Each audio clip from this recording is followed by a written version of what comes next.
시청자 여러분 안녕하십니까? 상쾌한 아침입니다.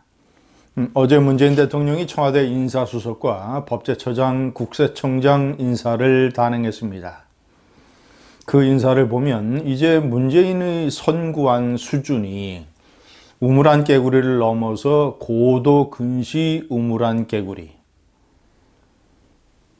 이 수준으로 완전히 추락하고 있다는 것을 알 수 있습니다. 그저 자기가 아는 그 좁은 민변이라든가 또는 저 국제인권법 변호사, 인권법 연구회 그 출신의 그 코드 이 손바닥 위에 있는 아주 이 좁은 울타리에 이런 사람들을 장기판에 알처럼 여기 박았다 저기 박았다 회전문 인사 이런 식으로 인사를 하고 있습니다. 동창회나 산악회 인사도 이런 식으로는 하지 않습니다. 제가 오늘은 청와대 이 신임 김혜숙 인사수석 전임 법제처장에 대해서 집중적으로 일단 말씀드리겠습니다.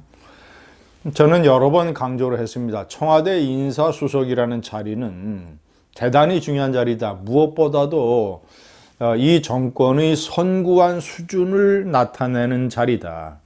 인사수석의 선구안이 높아야 멀리 보고 적어도 이 대한민국 정도의 국가의 인사수석이 되려면 동서남북의 어떤 인재 네트워크를 꿰뚫고 있어야 됩니다. 높은 선구안을 가져서 이 사회를 내려다보면서 어떤 분야에서 어떤 인재들이 크고 있구나, 이런 인재를 발굴을 해서 코드 인사 좋습니다. 문재인 세력이 정권을 잡았으니까. 하지만 그 코드에 어느 정도 맞는다 하더라도 전체적인 어떤 이 폭과 깊이를 넓혀서 새로운 인재 또는 적재적소의 인재를 발굴할 수 있는 선구안을 가진 사람이 대통령 인사수석이 돼야 된다. 이번에 물러난 조현욱 인사수석이 실패한 것도 그 사람의 경력을 보면 시민단체 활동, 그리고 노무현 정권 때 인사수석실에서 균형인사비서관 이 1급이나 2급짜리 이것을 한 것이 거의 전부입니다. 추가로 박원순 서울시장의 서울시 여성정책실장 이 정도 경력을 가지고 이 사회의 동서남북 인재 네트워크를 어떻게 꿰 수 있습니까? 무슨 지적 능력과 경험과 인맥관계, 인간관계가 있다고 어떻게 그런 작업을 해? 그러니까 이런 인사 참패가 벌어진 것 아니겠습니까? 인사 참사. 조국은 검증도 제대로 못하고 먼저 인재를 추천해야 되는 그런 임무를 맡고 있는 인사수석실에서 인재를 제대로 추천도 못하고 그런데 어떤 차가 지나가고 다시 어떤 차가 온다고 완전히 이것은 조현욱 인사수석보다도 더 좁은 시야와 경력을 가진 김혜숙 법제처장을 신임 인사수석으로 임명했습니다.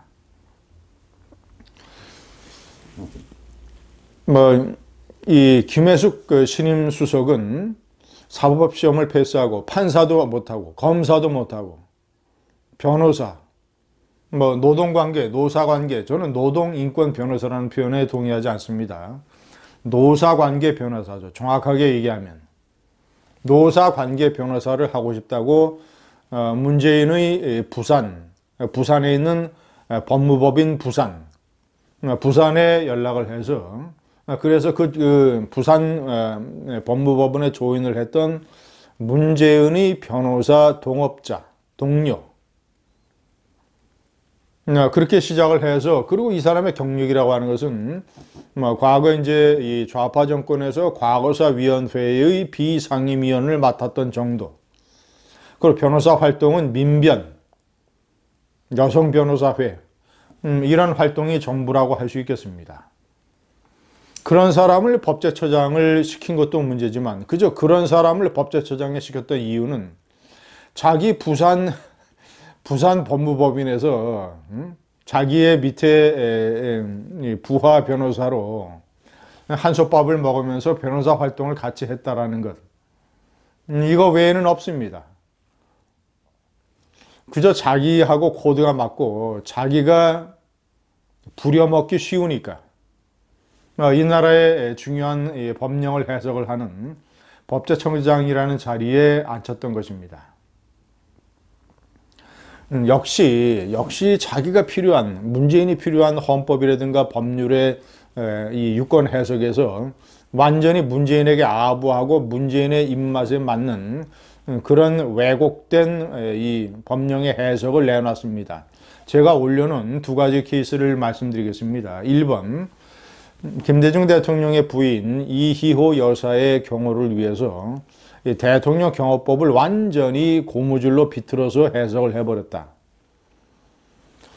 대통령 경호법은 분명하고 명백하게 명시하고 있습니다.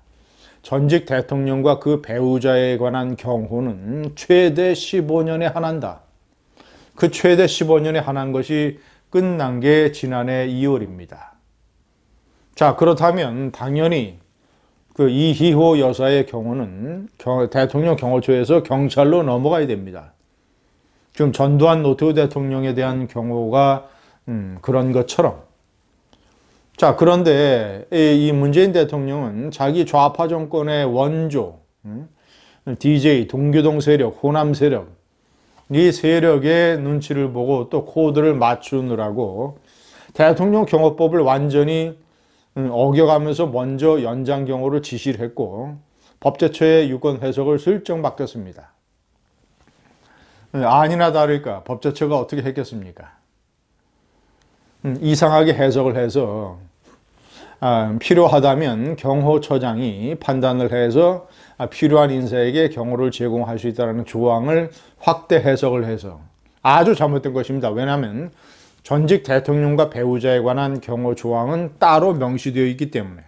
그래서 그 기타 필요한 사람의 조항에는 전직 대통령과 배우자가 해당이 안 되는데 이것을 당겨서 엉뚱하게 적용을 해서 그런 식으로 잘못된 유권 해석을 내놨습니다. 두 번째, 4.27 판문점 선언에 이은 9.19 평양선언 그리고 평양선언과 같이 한 남북 군사합의서 이 두 개, 평양선언과 남북 군사합의서 두 개의 국회 비준 동의 문제가 불거졌을 때 법제처가 또 어떻게 해석을 내렸느냐.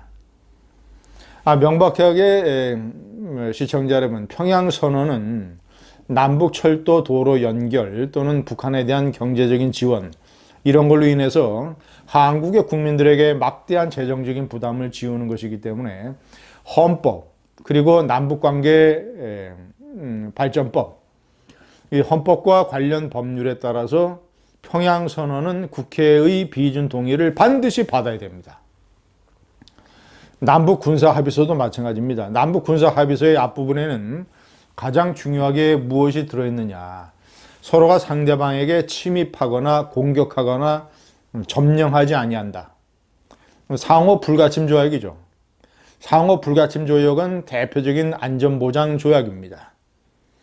헌법 60조는 안전보장 조약은 그리고 이 주권이 제약되는 조약. 남북 군사합의서는 남한의 군사주권, 이 전방 지역에 대한 정찰, 기동훈련, 아니면 이 비행기의 비행 이런 것들을 제약을 하는 이 국민의 주권을 제약을 하는 조약이기 때문에 당연히 두 가지 측면에서 하나는 안전보장 조약이요 또 하나는 이 국민의 군사적 주권을 제약하는 그런 조약이기 때문에 헌법 60조에 따라서 반드시 국회의 비준 동의를 받아야 됩니다.